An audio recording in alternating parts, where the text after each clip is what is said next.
the Public Committee of February the 18th, 2009. I will be joined momentarily by my colleague Greg Smith. In the meantime, we're going to go forward with agenda item number 1. Item number 1, City Administrative Officer Report relative to a proposed 8th Amendment to contract number C-92010 with Film LA, Inc. for film permitting and coordination services. Okay, Michelle Davis from the CAO's office. Yes, Michelle. The existing contract expires with Film LA on March 31st. Though we had been delegated the ability to extend the contract through June 30th, we are recommending an extension beyond June 30th. With the unapproved status of the RFP, and because if the RFP was approved for release even within the next few weeks, it's anticipated the process would not be completed until September 2009. It's approximately a 6 to 7 month process from the time that we would release an RFP to actually negotiate a new contract and then allow time if there was going to be a transition of contractors. The proposed amendment extends the term until December 31st with 2 additional 90-day options to extend. This is the same model most recently approved by City Council. In addition, the extension we recommend includes eliminating the funding provided to Film LA from the general fund. Okay, just a question. We've been through this off and on for a while now. Why did we need more time now when we knew a year ago or 6 months ago? Why again? Well, because we haven't got the RFP out on the street. And so as of the last meeting, the recommendation was to continue the item to have a joint meeting with public safety. Since such time, I believe more or less recently, we learned that public safety did waive it. But now I guess it would come back here and then you guys could decide. So in other words, the joint meeting with public safety didn't take place, wasn't agendized, and that's where the time frame changed. Right. Okay, all right. We have 5 cards, Mr. Smith, that I thought I would go through, unless you want to ask her a question at this point. Okay, we'll just hang on the side here, and we'll go with Marilyn White Siddell. Is that right? Yes. Come on up. Stuart M. Miller. Yes. Come on up. Okay. Hal DeJong. Did I get that right? Yes, sir, but I'll waive on this matter. You're going to waive, so you're not going to speak on this matter? No, sir. Okay. Nice penmanship, though. Very good. They know how to draw. Okay, Eric Nichols.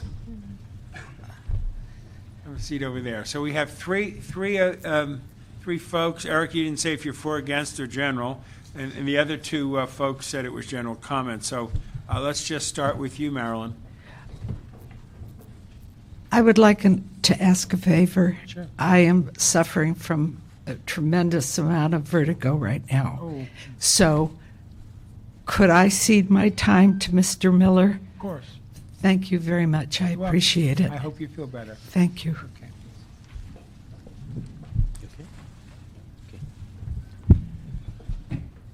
Thank you. First of all, Marilyn, and thank you to the council members. I've left each of you a handout that's a pretty simple statement, but I'd like to read it for the record and for those in the room.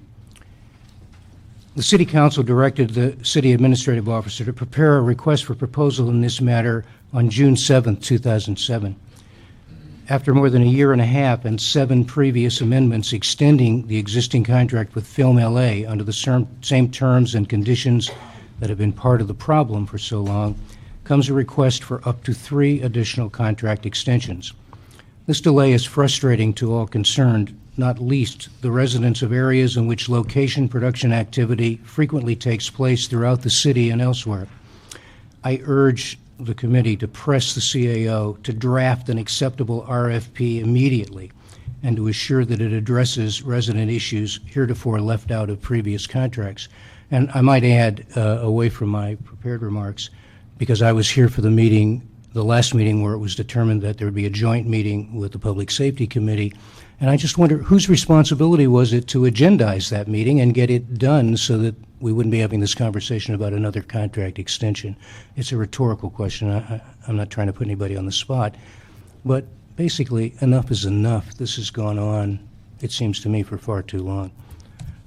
I'm in the entertainment industry, and I understand the importance of retaining as much production as possible here in the face of intense competition from communities all over the U.S. and elsewhere who actively pursue location production. But in a city of more than 1 million private residences, a Studio City community where I live of several thousand private residences, a Colfax Meadows neighborhood, which is specifically where I live, of dozens, if not hundreds of private residences, is it so difficult to use more than the relative handful of addresses in our neighborhoods that are so frequently rented out? To do so gives unfair, extraordinary power to a few property owners for their selfish interest, while ignoring the right to the quiet enjoyment of their lives to other residents who paid dearly for it. Many residents in my neighborhood feel that certain of our fellow property owners have, with increasing frequency over the past few years, abused our quality of life by renting their properties as location sites to as many production companies as possible. It's certainly understandable. They're well paid for these transactions. Understandable, but intolerable to many of the residents who are in and around their own nearby homes during the production process and who are disturbed by the presence of dozens of strangers, sometimes well over 100 of them, doing what production companies do, often loudly, messily, and for long hours. This includes the considerable health hazard posed to nearby children, seniors, and people with lung problems, not to mention the cast and crew, from the generator exhaust pumped into the environment during every production. None of us expects or desires that all production should be prohibited in Los Angeles. On the contrary, more would be just fine, but let it be spread around the communities and not concentrated at a few addresses. We need to encourage movie, television, and other kinds of production here, but under terms and conditions that are far more neighborhood sensitive and fair to all those affected. With that in mind, each neighborhood should be able to have approved its individual reasonable requirements for such productions in the form of special conditions for filming documents, which are already well established in the city. But one thing that should be added to the next contract with the film permit coordinator is the right for such special conditions to include language limiting production activity at any single address to a frequency of not more than once per quarter and not more than 3 consecutive production days, plus 1 prep and 1 strike day if needed. Another addition should be a requirement that production companies pay affected residents, to be defined in the special conditions document, but generally including those residences within a reasonable distance from the production site, a fee for the disturbance and inconvenience every shoot brings to their neighborhood. As I pointed out, the location residence owner is handsomely compensated for the rental at fees often ranging from $3,000 to $10,000 per day and up. Frequently isn't even around during the shoot, but is put up in a hotel, all expenses paid, and the neighbors get nothing. This is neither equitable nor tolerable. Once the production companies understand this obligation, it won't take long for them to adjust their budgets to reduce payments to the property owners by the amounts paid to the neighbors, meaning it won't cost the producers a penny more than it would otherwise. Property owners accustomed to profiting at the expense of their neighbors will probably complain, but they've had a very long ride on our backs, and it's time for a change. A third addition would be to require statistically meaningful representation on the board of directors of the contractor by non-industry employed residents of different neighborhoods in Los Angeles. Film LA's 24-member board includes only 4, quote, community representatives, unquote. It's not clear if all of them are not industry employed. Without a larger percentage of more clearly defined community reps on such a board, it's hard to see how community interests can be fairly served. The current industry labor unrest will end at some point, as it must, and the economy will improve at some point, as it always does, and location production activity will increase significantly for sure. Please provide us with some relief before that happens. Thank you very much for your comments. Very thoughtful. Have you met Paul Audley, who runs Film LA? I've exchanged emails with him. We've not met face to face. Paul, are you in the room? Would you stand up and see this gentleman and exchange cards before he leaves? I think some of your suggestions he should hear again and possibly incorporate some of Well, those. I appreciate that, but this committee and LAPD are in a position to create in the RFP, which is really why I'm here, language that empowers, whether it's Film LA or another Gotcha. contractor, in the way I've just And I discussed. appreciate that, and I think you should meet this gentleman. I'll be happy to. And Thank spend you. some time with him, okay? All right, You're up. Eric? Councilman Rosendahl, Councilman Smith. I've got two things to Name for say. the record. Oh, I'm sorry. Eric Nichols with Pacific Production Services. I'm a private permitting service here in Los Angeles. Just for the record, it's a change in position what I'm about to say. I'm here to support Film LA in this extension, both for the industry and the hard work they have put forward in recent months.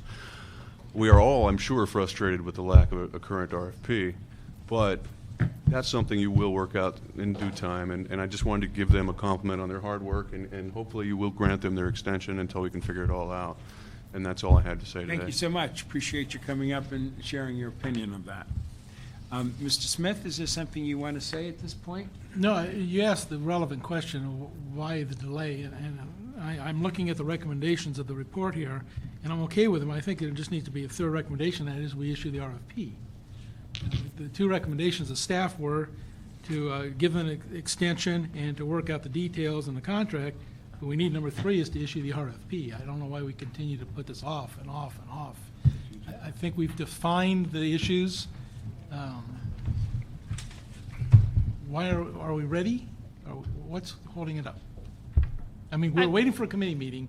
We're not going to do that. So there should be nothing else in barring us going forward?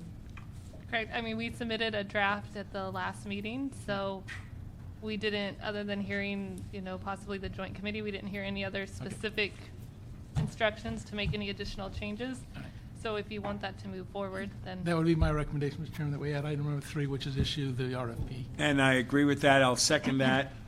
For the record, the item on the RFP has not been formally agendized. What we would need to do is either A, schedule for committee here, or B, waive it. The committee's last instruction was a joint meeting with the Public Safety Committee. Public Safety waived it on December 3rd, 2008. Therefore, it's still technically is hanging out there now in our committee again. So if we need to agendize it. We just need to take action on this. Agendize for the next meeting then. Very And good. we'll We go can ahead do and give that. that instruction. And then we'll get a time frame on that. Very good. Okay. So moved. Everything's moved. Thank you so much. Okay, appreciate it. Now we have item number 2. Mr. Labange, are you here for item number 2? I'm here to see you, Mr. Rosendahl. You couldn't find a tour to I give? started my day with this guy. Tommy, what are you up to? Just listen, I'm interested in whatever you're interested in. Okay. Why don't you sit up here since Mr. Alarcon is not around? And we like to see your face out there rather than your back, okay? Just be an ex officio member and feel free to jump in anytime you want. We have a 3-member committee here. Okay, now we're up to item number 2. Item number 2, motion, Garcetti Gruel, relative to runaway film and television production, status of the LA Empowerment Zone Business Tax Waiver Incentive in connection with runaway film and television production and related matters. This item has also been referred to the Jobs, Business Growth, and Tax Reform Committee. Okay, does anybody want to talk first? Yeah, go ahead. You're up, John Wickham with the Office of the Chief Legislative Analyst. We have a report on file. Cecilia, you can come on up too. Would you like to get just a rundown quick on my report? rundown, yes. Okay. The motion requested an evaluation of the impact of the production Ugly Betty moving to New York. It asked for identification of incentives to help the film industry remain in Los Angeles, and asked for an evaluation of the empowerment zone incentives that the city already has. This report addresses each of those points. Just a quick rundown. A production like Ugly Betty, 1-hour scripted program, generates 180 to 250 jobs, generates $880,000 in state sales tax, $2.2 million in state income taxes, and a total of $44.2 million in earnings. And that's from a study conducted by the LA EDC. My report focuses mostly on the television question, and what I saw in reviewing some of the data is that there's been like a 64% reduction in the scripted comedy programs that are filmed generally, specifically in the city of LA, a 253% increase in game shows and reality programs, and a 100% decrease in movies and made-for-TV movies that are shown on the primetime broadcast channels. This means that there are a substantial number of jobs associated with scripted programming that are just no longer there. And you add into the situation like Ugly Betty, where those jobs are now moving to New York, Michigan, New Jersey, Louisiana, et cetera, et cetera. So this report provides some detail on that, some data on that, and then we have a number of incentives and recommendations that don't have a significant cost impact on the city of Los Angeles, but are things that the city can do to help facilitate filming in the city of Los Angeles. There's 7 recommendations in there. Several of them are such as creating utility nodes at specific places to help address the noise and the emissions problem, for example, so that productions would be able to plug in, get DWP power. In some cases, they may even be able to purchase green power if DWP is able to sell that specifically, so that that's something for the DWP to market. And it's something that would help them, help the communities, and help ease some of the tensions. There are a couple recommendations related specifically to downtown Los Angeles, which had a lot of impacts. One is to create a task force of downtown parties to identify parking facilities and mobility issues to help get people through downtown when streets are closed, help the film productions find parking facilities, because one of the problems that they've had recently is a significant increase in the cost of parking. There are a lot more people living downtown. We haven't been building more parking, so parking is at a premium, and the parking lot owners are cashing in on that premium. So let's find a way to help the productions find the parking, get them back down into downtown. And then the other major recommendation in there is to create some kind of a task force that will enhance communication between the city of Los Angeles and the film industry. Our recommendation is a task force of city departments that works together to identify emerging issues in the film industry, address long-term issues in the film industry, have the film industry come in and talk about the things that they're concerned about, have the departments talk about the things they're concerned about, and work together to find solutions. Try to head these things off before they become a problem and start driving production or continue driving production away. Well, they're all really good, obvious recommendations, and for those who just didn't hear it all, the first one was instruct the CAO, CLA, and Office of Finance to develop criteria for providing a tax credit or tax incentive program to film productions that locate in the city, contingent upon the approval of a tax incentive or credit program being offered by the state. So you're going to monitor the state, at the same time we as a city are going to come up with our own package of incentives. Yes, and that's a way to bring the two jurisdictions together and really complement each other and provide more to the production, bring them to the city of Los Angeles. And then your second one is instruct CAO and CLA to evaluate the effectiveness of the entertainment and multimedia tax incentive. The city currently offers a tax incentive for entertainment businesses that locate in the Hollywood and North Hollywood redevelopment areas. And looking at preliminary data, I think there's some questions about whether that's really an effective, the way it's structured is really effective. So we need to work with Office of Finance to really drill down into that data, talk to the film industry to see if there are ways that we can structure that to make that more effective. Dr. Bud Over from the mayor's office. Yeah, absolutely. Yeah, and then the third one was direct the DWP to develop a plan to establish a utility nodes pilot program for key downtown film locations and form a pilot program. In other words, instead of bringing in your generator and all that, maybe we can plug into the existing system. Exactly, and it would be a pilot program, see how it works in downtown Los Angeles, and if there are other communities like Studio City, Venice, Hollywood, North Hollywood, that make sense to roll those out into those communities, that we can do that. Okay, then you tasked yourself and identify other locations throughout the city where the same program could work and report back to the committee in 60 days. Yes, absolutely. Okay, great. Number 4, create a film industry parking task force to address the special parking transportation needs. This is for the obvious reasons of finding adequate parking. Absolutely. Direct the film industry parking task force to identify vacant land in the immediate downtown area and conserve as staging areas for film productions with a priority of government-owned parcels. We're not doing that already? There's nothing set up to do that right now. So the idea is to, No-brainer. find, maybe there are flex things we can do on the weekends where, city government lots are empty and we can bring a film production in that. So. The last one was establish a city film task force comprised of city departments and agencies chaired by the CAO, but maybe that could rotate. You have the CLAs, LA PD, LA Fire, DOT, Bureau of Street Services, and we were thinking of a council office could have a seat on there if they wanted it, if their district was part of it. And you mentioned another group, somebody from the mayor's office. Yes, He's the mayor. And the film permit contractor should be on this task force as well. Okay, so let's add those if my colleagues agree with that notion. Okay. Before, we have a whole bunch of The seventh one is direct the CAO to work with the city film permitting coordinator to coordinate and offer a moderated online listing of public and private facilities available for film production. That would be a nice user-friendly thing for the industry. I think Yes. that's great. Colleagues, I do have speaker cards. Would you like to speak now, Mr. Smith?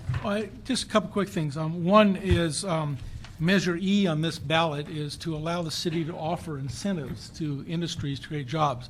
And I can't tell you to vote for Measure E on city property, read between the lines. But if it passes, this report will come to my committee in the first week of March, right after Prop E is hopefully passed, and we'll begin putting together an incentive package that will allow the city to offer incentives to the industry in certain specified instances. So we're going to take that issue up in that committee, and we've already had discussions with some of the unions and others in the industry about this, and I think it's what we need to do as a city.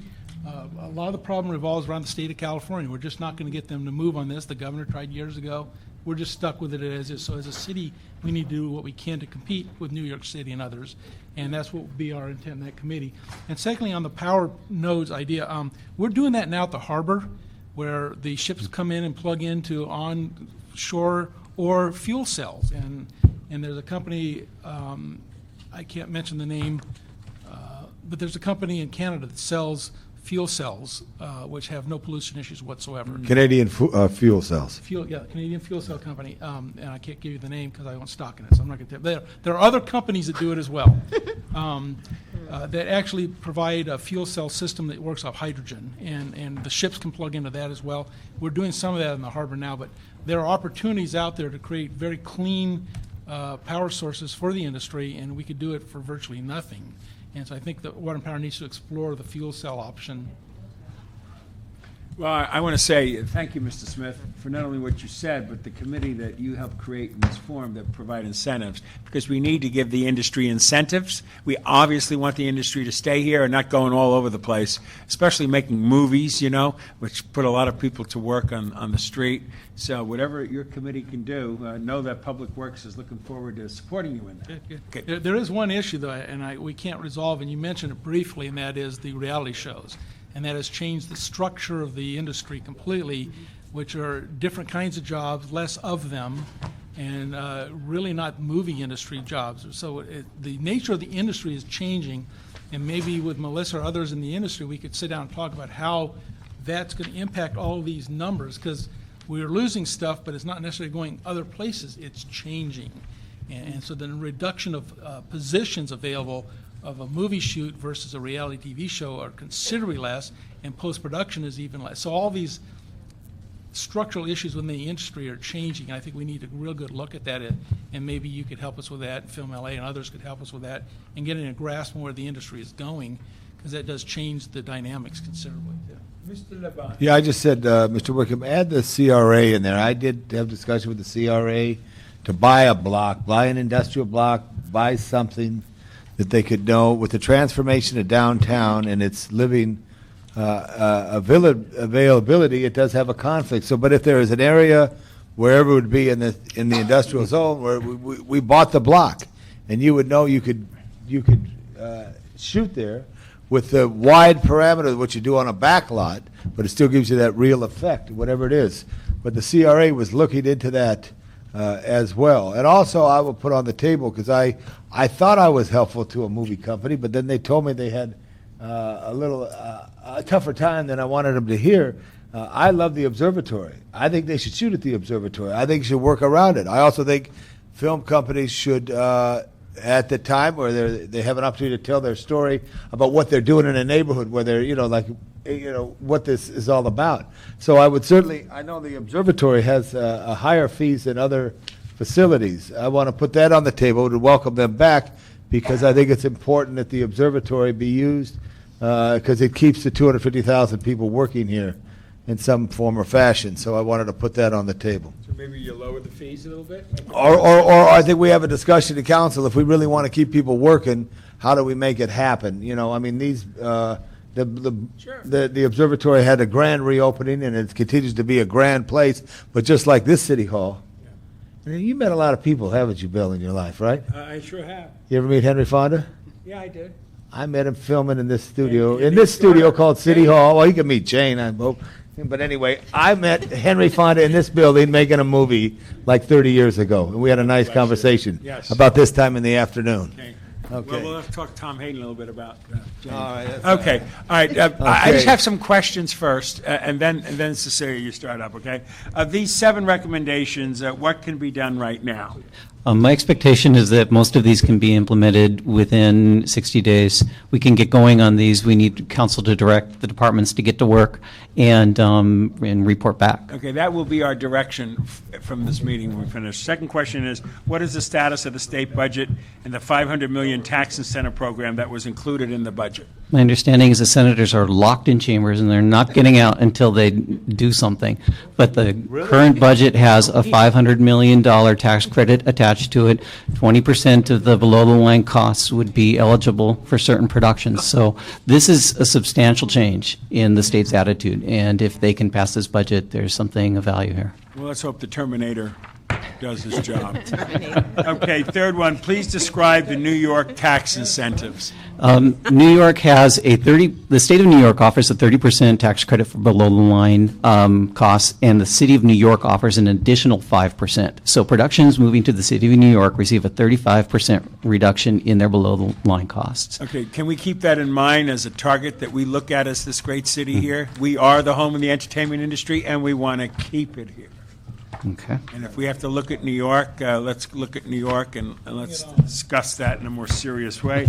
And I know the last question here, what other local municipalities offer incentives along with their states? I hear that films are now in 40 states and everything else. Yes, absolutely. It's mostly states around the country who are offering incentives. I can look at the other jurisdictions and see if there's anything. I don't know anything off the Look, top of my head. wherever they're doing it better than we are, let's jump ahead Let's of them fix and be that. the best, okay? job, Billy. All right, thank you. Thank you very much. Now, we're going to go into a bunch of folks here. First, we're going to have the esteemed Cecilia Cabrillo from Eric Garcetti's office. Then we'll have Melissa come on up, attack. Okay, we'll have Wade Stevens. These will be the first 3. Just come on up to the docket.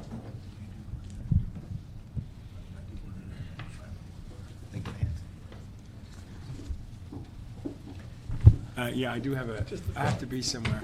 Do you need a minute or 2 minutes?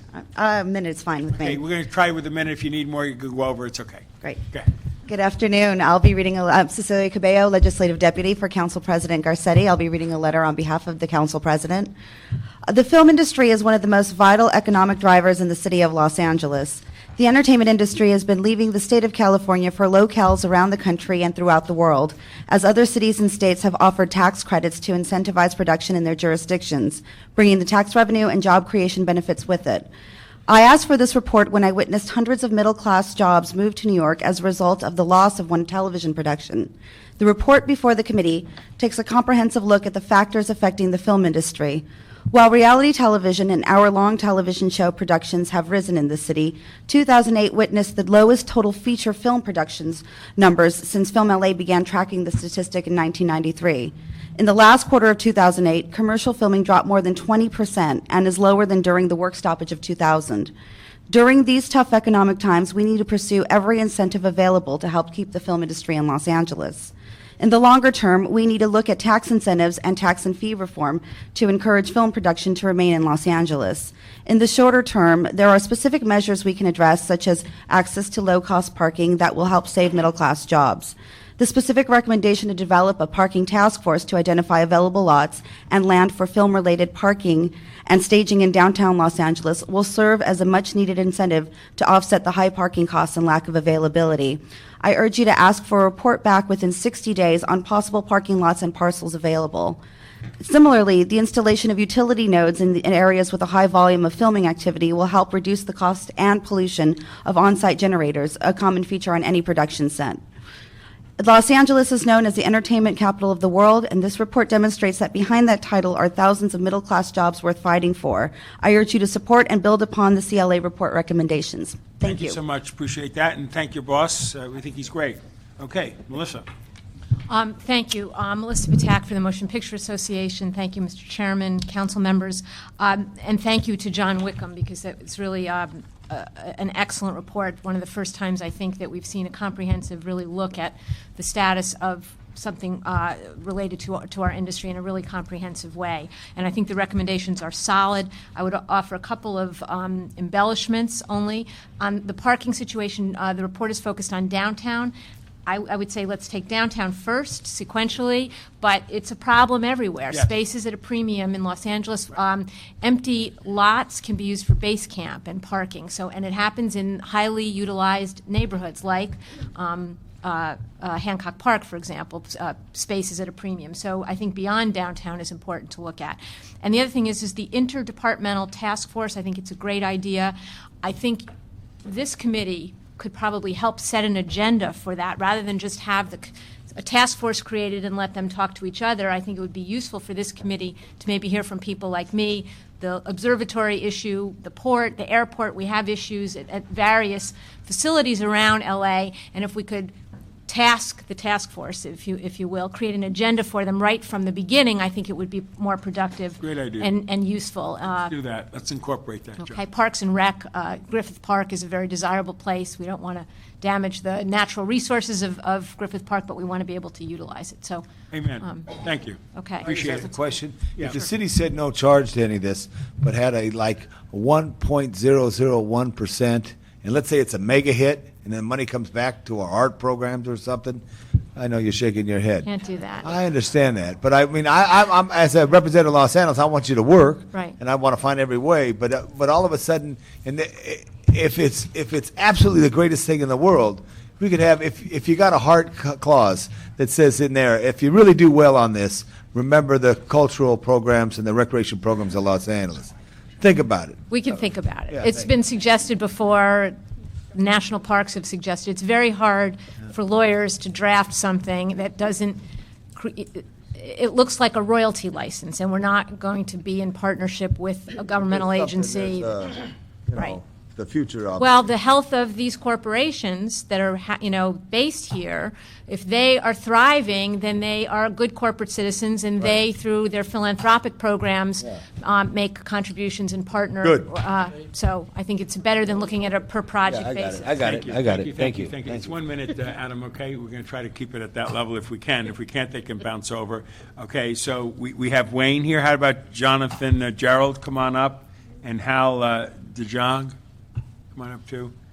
You're up, Wade. Wade Stevens, Film This Production Services. I'd like to speak to an important issue for my clients and that I've seen in the city of Los Angeles. It's the enforcement issue. We have at least last 15 years that I've been in the business, a very experienced force currently monitoring film locations. They do a very good job, have a very good track record. And the biggest worry for my clients is that these officers are going to be put off the job. Contract Services has put together a plan to take over these jobs from these retired officers. And if you want to disincentivize production in LA, that's for me the quickest way to do it. I'd like to speak for these officers and keep them on the job. If we have some that aren't following the guidelines of filming, we have Sergeant Duran, who's here today, who's been helping in that situation. Monitor film locations and monitor officers who, a lot of times, get sent home early by production, and then they go run amok. So I'm here to speak in support of those officers and keeping them on the job to help keep production here in Los Angeles.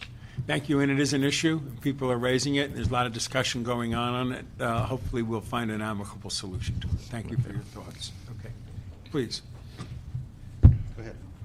I'm Hal DeYoung. I'm the president of the Motion Picture Officers Association, which does represent the retired and active officers working in the film industry. We think that is one of the incentive items that is not on the table in what the first speaker presented. The industry will be approaching each council person in the next few weeks, sharing with you how important it is to the industry. We'll be coming in with them as they share the message that this is a huge incentive to them.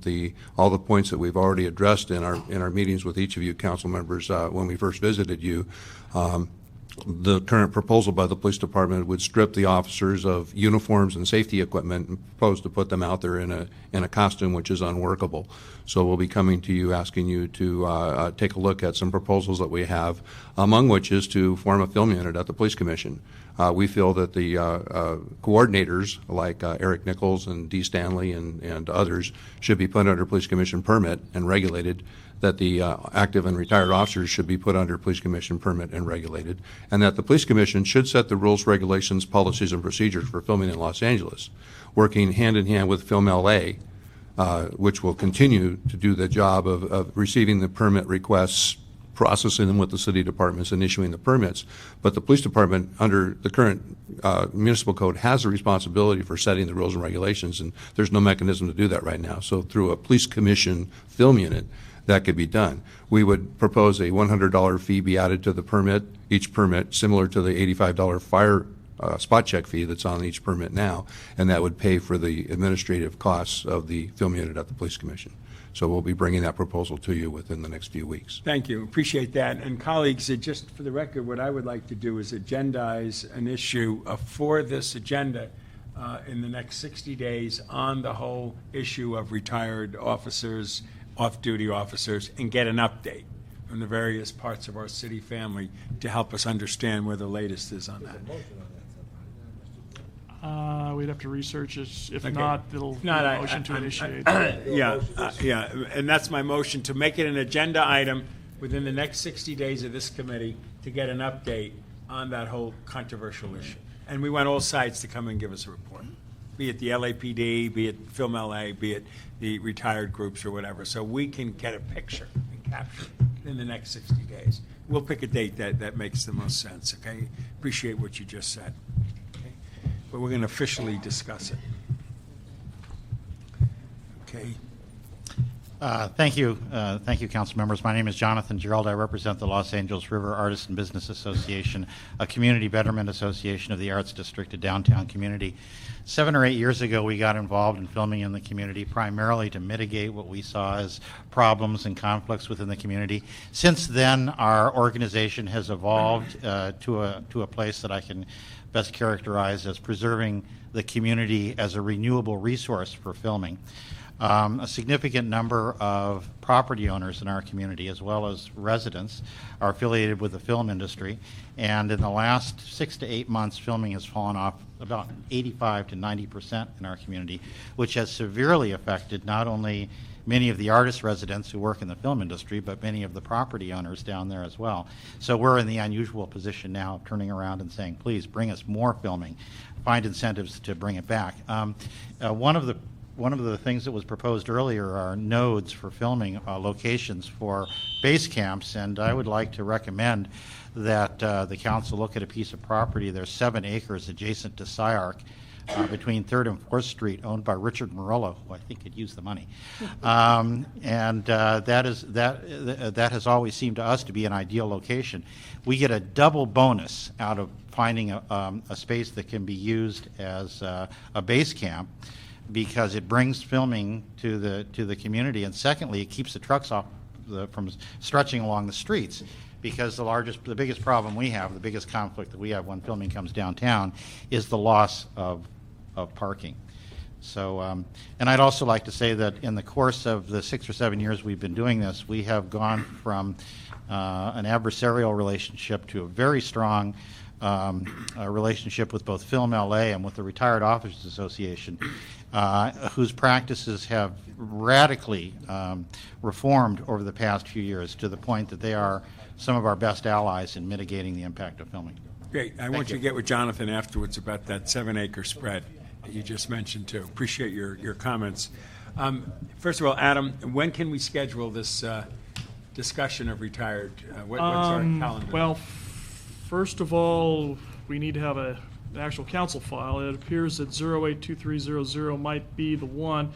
However, that is currently in public safety, so what would need to happen is it'd have to be referred to Public Works, and then in turn, we can go from there. Okay, so work out the administrative end of it. If I need to do anything, do it. Give me a date on the calendar. We can tell the folks when they're coming back. Okay.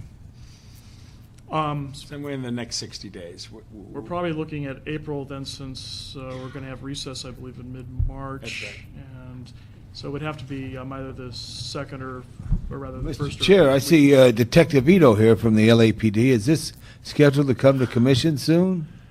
I don't know, Councilman. Okay. 'cause And this I will be think an it's- update anyhow, no All matter right. what it is. Okay, so April 2nd is when we're back in session? I believe so. Okay, so we're going to schedule it for April 2nd, okay? Gives everybody a chance to work on that issue.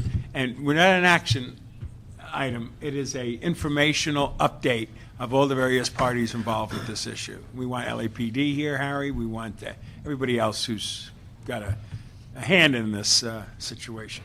Okay, Gene Peterson and Eric Nichols, back on item number 2. Go for it, Gene. Thank you. Thank you for having us here. My name is Gene Peterson. I'm a retired LAPD. I've been working the film location work for about 37 years. Recently, I've noticed that the filming has gone down in LA. Watching the news and seeing all the incentives that are going elsewhere, talking to the people in the industry that I'm working with, you can see that a lot of the incentives are what are drawing some of the people out of here. One of the incentives that I know that LA has is the retired guys that know what they're doing, that have been working it for X number of years, that actually help filming be here. If you talk to a lot of the production companies that go out of state, that work, do stunts and driving scenes and stuff like that, when they come back to LA, there's a relief on their face that they're finally back where somebody knows what they're doing, they can do it safely. And to me, that's one of the incentives that I think keeps filming here. The LAPD is contemplating changing the uniform, changing the way that we're able to work out there, and how we represent the city as far as being an enforcement to work with traffic control and crowd control. And I think part of the incentive is to keep us the way we currently work with the community, work with the film industry to keep it safe and to make it work for everybody and keep them here. Thank you. Appreciate that. Thank and you. again, April 2nd, we'll get a full update of Yes. where we're at on that. Appreciate your comments. Eric? Council members, thank you again. Eric Nichols, Pacific Production Services, also a police coordinator, have been for the last 21 years. The talent of these men and women working the streets for these companies is unmatched anywhere else in the country. Currently, LAPD has advised us that they're changing the uniform to just a gray uniform, taking away the gun and the badge, and the black and white, both helmet and motorcycles, and they will begin providing services themselves. First of all, you can't lose that talent of officers and expect an active duty officer who may do this 3 days a month to come in and support the film industry and how they do this activity. Secondly, you talk about incentives. The cost of these officers at $49 an hour is half the cost of any department around us right now. You're giving them an economical incentive with no cost to the city right now. So if there's some management issues, let's work those out, but let's not double the cost of the officers. They'll tell you, well, they're not doubling the cost, but they're not comparing apples to apples. They're not talking about motorcycle officers who have their own equipment to move around set, help trucks get moved in and out, do not require a shuttle van to go down the street and help somebody else get some equipment moved to the next location. They jump on their motorcycle, they go get it done. The city is not in a position with its 270 or 290 motorcycles to provide that same level of service to this industry. So please, if nothing else, ensure that this doesn't get engaged before you have a chance to evaluate it. Okay, and we appreciate that. The incentives, though, that John put forward, everybody likes. This is another issue, obviously, and now we're going to calendarize it on our Public Works for open discussion about all aspects of that. Great, and I thank you. appreciate you bringing it to our attention. Most important issue. Thank you very much, Councilmember. All right, John, do you want to make your final recommendations to us and instruct us going forward? Yes, if you would like to move the CLA report forward with the changes that the committee's made, that would be great. So moved. So moved. Do you have the CRA in there? That committee was not meant to limit. It was meant to have everybody who has any involvement with film Sure. participate in the process. Okay. Thank you. Comfortable with that? I'm comfortable. Good, okay. Don't you like our ex officio? He's become a real member of the committee. I think he's great. Okay, so we've got items 1 done and items 2 done. Now we are ready for item number 3. Mr. Adam. Just a moment here. Item number 3, presentation on filming in the city of Los Angeles by the president of Film LA. Okay, I see you got a video there or PowerPoint. Well, thank you for the publicity through your whole committee meeting. It's been great. Yeah, would you tell us who you are, Paul? Give some folks who don't know who you are. I will say, full disclosure, I met with him in my office, I don't know, might have been a month ago. I was impressed. I told him to meet with a couple of my folks out there who have issues, and they were impressed. So you're charming everybody around here. So tell us a little bit about yourself and then go into your presentation. Sure. I'm Paul Audley. I'm the president of Film LA. I live in an undisclosed location in downtown Los Angeles. It's not on Bouchette Street, is it? It's an undisclosed location. I'll neither confirm or deny that one.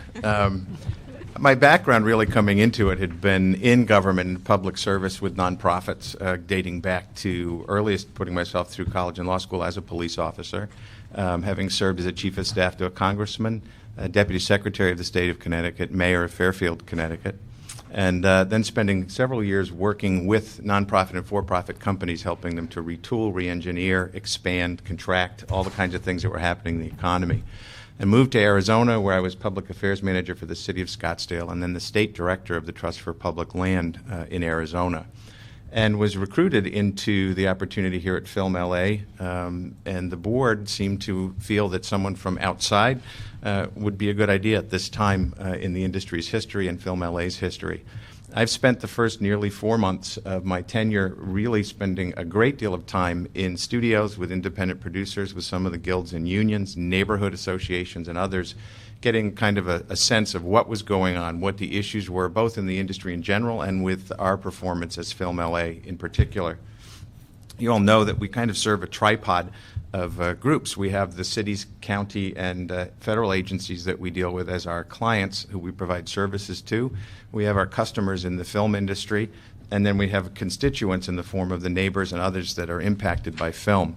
It is not an easy place to stand with the pushes and pulls from all of those and trying to balance, but I've been impressed with the efforts, knowing that we'll never be 100% successful in the eyes of any one of those groups. I think that the balance has been overall pretty good. The new operating permit system is up and running. You can now get your permits online, track them online, have them delivered online, saving paper and people's time. It has been very successfully received by the industry and the way it's working, and we see a continued increase in numbers. Any of you, anyone in the audience, anyone here is able to sign up for that system in order to review what's going on by emailing us at filmla.com and asking for a login opportunity there. It's quite a good system, I think, and it's been producing some good results. This is not my computer, so I hope it works. Here's our kind of update for you on what we've found in the industry from our point of view, and this is on-location filming. It does not include what happens in the certified studios. But as you can see, what we're seeing over time from 1994 to this year is a dramatic change in who's working. The television industry is increasing, the feature film industry is greatly decreasing, and commercials are sort of in a cyclical wave as it goes through the process. For us, it's been fairly flat for the number of permits we issue, but what we issue them to has had a dramatic change in the way we're doing business. This is on-location history for television, and the important thing to note in this, as was mentioned earlier, the only thing that's truly increasing in TV is reality television. It's about 80 people, about $800,000 an episode versus 250 or more for television drama, spending up to $3 million an episode. And the result is that this kind of programming, while it is keeping our permit levels the same for our budget, are not producing anywhere near the economic impact for the city or the state or the region. And we're seeing a dramatic cutback in pilots last year. As you knew, there was a writer's strike which impacted that. This year, we're told to expect about 50 to 60% of what a normal year's pilot season would be, indicating what's going on. On the television side, part of what's going to continue driving this is the loss of commercial revenue. The commercial production is off dramatically from last year. What we're seeing there is the result is less commercial revenue for television, and I think it drives more of the unscripted programming, non-comedy, non-drama, going forward. This is kind of the telling thing for us about what's happened in the industry. When you look at the fact that we're making as many feature films as student films in California last year and in this region, it's a shocking thing. It's not good news. It's really bad news. The fact that still photography, which is a very low impact economic, is making up a huge portion of what we do, and that television is an ever-increasing number.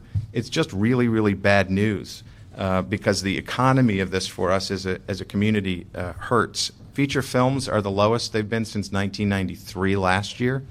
This year, to the best of my knowledge, films at 80 million over are 3. Whereas we know Michigan has 73 television films and television programs queued up to work in Michigan. It's not that they're not being done. The funding is present for feature films. They're not being done in California. There is no major feature film industry left in the state of California. So the arguments from Sacramento about we'll be paying people to stay here who would have been here, and I was really frustrated to read today that the legislative analyst in Sacramento re-quoted that in the Wall Street Journal, because they're not here to pay to stay. They are not playing in the state anymore, and it is important to the economy to bring them back. We've also seen still photos at a level that are even though they're making up 22% now of our work, at the lowest level since 1999, and others are fairly flat in the workload that we're seeing and doing. You heard John's report about different incentives. Obviously, we want to bring feature films back to LA. We want to bring real television back and all that stuff. Did what he say make sense as part of the program of doing it? Yeah, what I was going to get into actually was talking about what I was hearing as I went around, and clearly some of those issues have been around. I see old reports that talked about the nodes and parking. They are critical things that are being talked about in the industry from both the television and the film side. One of the things you should know is that in my tour of the major studios, there's only one that continues to budget for feature film in Los Angeles, and they only do it to show the studio why they aren't filming in Los Angeles. Which one's that? That's Disney. The rest don't. $110 million film in California will cost $120 million to do in New York City. But with the tax incentives offered by New York State and the City of New York, they save $9 million on that movie. If they go right across the border to Connecticut, it's only a $110 million cost, an even wash, and they've saved $23 million by going to Connecticut. And what we're told is that an incentive somewhere between 12 and 15% in California will neutralize the effect. The more important thing for us, though, because I think it could make a huge turnaround quickly, the film and television industry can be flexible, is what we're told on the sort of smaller film level, the $25 to $30 million film, is that things that could happen in the state and in the city to make a difference could return them quicker. Things like parking. Instead of paying $20,000 to $50,000 a day out of their budget to park downtown, that would make a big difference in the budget. The issue of what they're paying, and we have taken some action to stop forcing the holding up of permit processing when there's completely unreasonable requests outside the scope of any form of impact for that film company, and they're being held up for major amounts of money. We are not holding the permit for those reasons, and we are notifying the council offices where that happens and why. And as an example, a case that I happen to know of because it was near my building, nowhere near it was the impact. It was a Saturday. It was a single lane closure on a street away from my building that would not have impacted us, the businesses, the tenants, nobody. And there was a demand for funds to sign off on the signature requirement. And we let the permit be released and notified the council office that if they got a complaint, it needed to be ignored. This has gone on a long time, and one of the producers has told us that their joking name for Sixth and Grand was 60 grand, because that's what they paid every time they went. This year it became $110,000. On a television budget of maybe $2.5 to $3 million, $110,000 to shoot on the streets of LA is not only unreasonable, it kills the production. If we can change that, if we can make a change in these kinds of things, providing parking in the nodes, changing some of this impact, and at the same time working on the issues of the neighborhoods and the neighbors to make sure that we do create a renewable resource, I believe we'll see a return more quickly of some of the smaller level but still highly valuable from the economic impact. Make sure after this report, you and John Wickham get together so we can incorporate some of your ideas into his follow-up stuff so we don't have to reinvent the wheel and go like this. We won't. And John's been very good about communicating with us, so we'll keep that open. And the final thing I wanted to let you know about was Pam Fair, who's our new chair this year, is the first, I guess, assistant national director of SAG, has put on our agenda a creation of a public education campaign, which will be funded by the industry and the unions and guilds to help get this information out, but also to help explain why and how we can do a better job in the communities, neighborhoods, and why it's important to California. So a new initiative coming forward that I think will be very helpful in getting the message out, but also in helping us make better contact with the community. I have 10 questions, if I could indulge myself, Sure. colleagues, real quickly, and anybody else there. First thing, I want you to participate in that April 2nd meeting on retired or off-duty police. I like your opinion of that, an objective thought of what you think makes sense or doesn't make Okay. sense. You got no horse in the fight, so I look for your objectivity on that. Okay, what cities other than Los Angeles does Film LA contract with?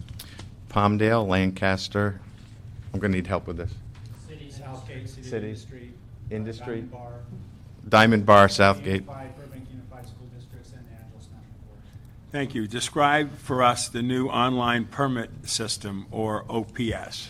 That system has put the entire process to an online system so that people do not have to come into the office or visit departments.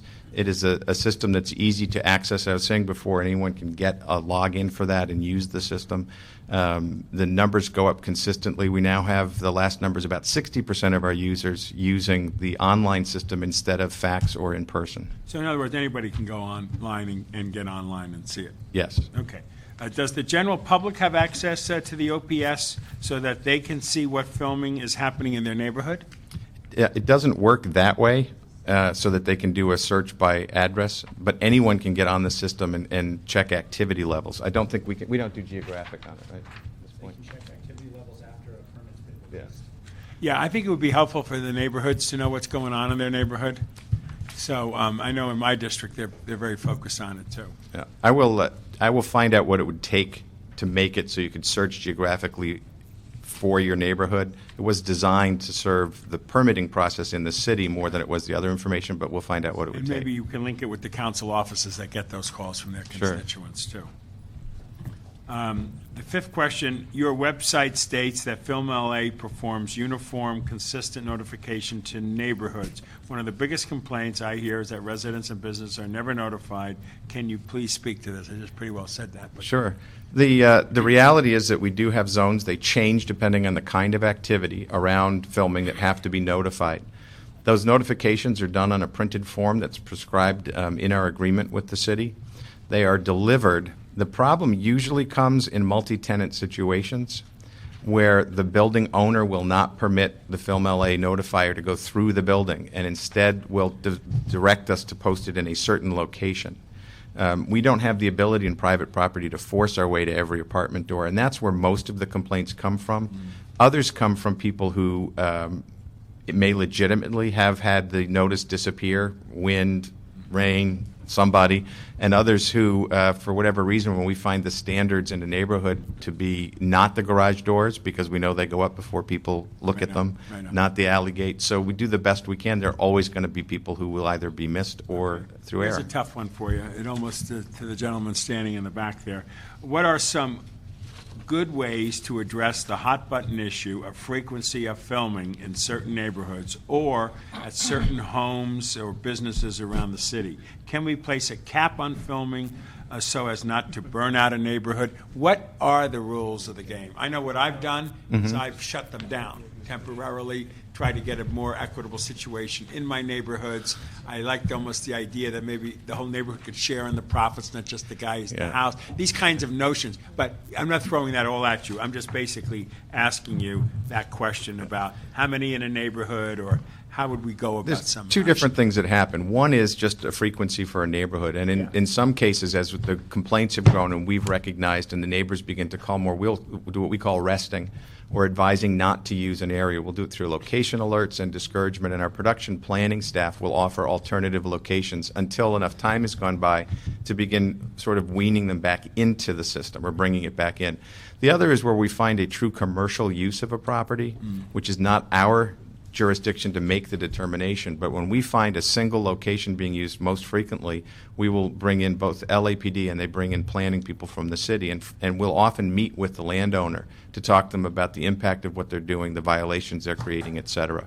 So we have the ability to start a process in the city or county going when we believe it's been overused to the point of a private residence or property being used commercially. Okay, next question is similar. Explain how you and your staff serve as intermediaries between neighbors and production crews.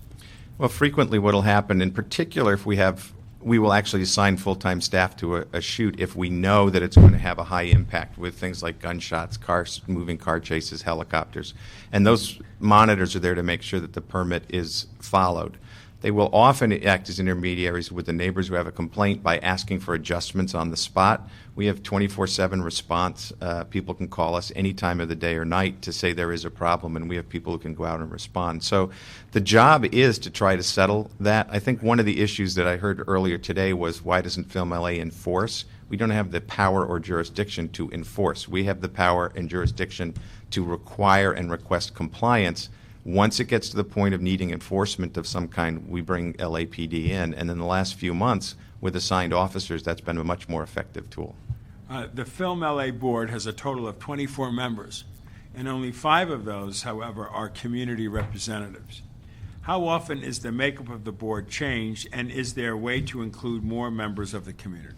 Yeah, I know that the way that the board works is that members who are interested of the community or the industry or the unions or the city, for that matter, can come on and they serve on a subcommittee of the board.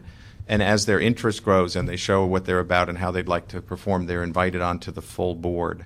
The board's makeup now is skewed a little bit off the community membership side, but they're representative of different parts of the county as well as the city.